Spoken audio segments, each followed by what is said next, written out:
అంతటా నిండి ఉన్న దైవానికి పూజ చేయటం, ప్రసాదాన్ని సమర్పించటం వల్ల మానసిక సంతృప్తి కలగడమే కాకుండా అనేక కోరికలు నెరవేరుతాయి.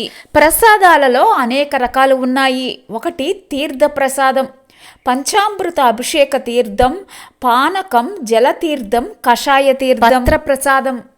తులసి, మరువం, దవనం, బిల్వపత్రం, సెమి, గరిక, కుశ, పాటలి, సింధువార పత్రం. భక్ష్య ప్రసాదం.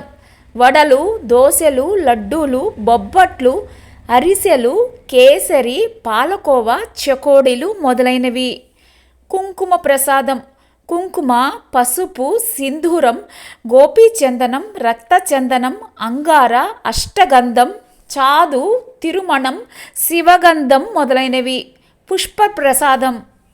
సువాసన భరితం, పూర్తిగా వికసించిన పువ్వులు, కమలం, మొగలి, సంపెంగ, మల్లి, జాజి, కలువ, తులసి, విప్ప మొదలైన పుష్పాలు. అన్నప్రసాదం. నేతి అన్నం, చిత్రాన్నం, పులిహోర, దద్దోజనం, పెరుగన్నం, కారపు అన్నం, పాయసాన్నం, పులగం మొదలైనవి. ఫలప్రసాదం.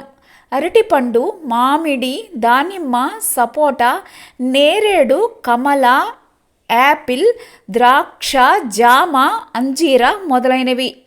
వస్త్రప్రసాదం. అమ్మవారికి చీర, స్వామివారికి పంచ, శాలువాను సమర్పించాలి. రక్షాప్రసాదం. నవగ్రహ పీడకు రక్ష, హోమరక్ష, దీపరక్ష మొదలైనవి. గంధ ప్రసాదం. శ్రీగంధపు చెక్క, శ్రీగంధ తిలకం. ఆభరణ ప్రసాదం.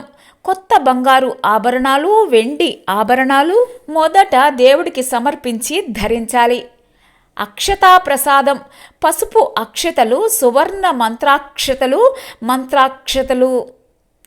లేపన ప్రసాదం. తైల లేపనం, నవనీత లేపనం, అన్న లేపనం, మృత్తికా లేపనం. మృత్తికా ప్రసాదం అంటే పుట్టమన్ను, మట్టి ఉండ. నేత్ర ప్రసాదం అంటే కన్నుల ప్రసాదం. పరమేశ్వరుని భార్య అయిన దాక్షాయణి తన తండ్రి చేసిన యాగంలో తనకు తన భర్తకు అయిన అవమానాన్ని భరించలేక ఆత్మహత్య చేసుకుంటుంది. ఈ స్థలాన్ని మనం హరిద్వారాలోని సతీకుండం దగ్గర చూడవచ్చు. పరమేశ్వరుడు తన భార్య నిర్జీవ శరీరాన్ని భుజానికి ఎత్తుకొని భూప్రదక్షిణ చేస్తున్న సమయంలో విష్ణువు చూసి తన సుదర్శన చక్రంతో సతీదేవి శరీరాన్ని తన యోగ మాయ చేత 64 భాగాలుగా చేస్తాడు. దేవి భాగాలు పడిన ప్రదేశాలే శక్తిపీఠాలు. మాంస ప్రసాదం. సాత్విక, రాజస, తామస దేవతల్లో విభాగాన్ని బట్టి 3 రకాలుగా నైవేద్యాలు ఉంటాయి.